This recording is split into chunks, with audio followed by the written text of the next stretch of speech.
गणनायकाय गणदैवताय गणाध्यक्षाय धीमहि गुणशरीराय गुणमण्डिताय गुणेशानाय धीमहि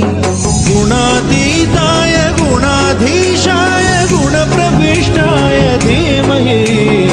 एकदन्ताय वक्रतुण्डाय गौरीतनयाय धीमहि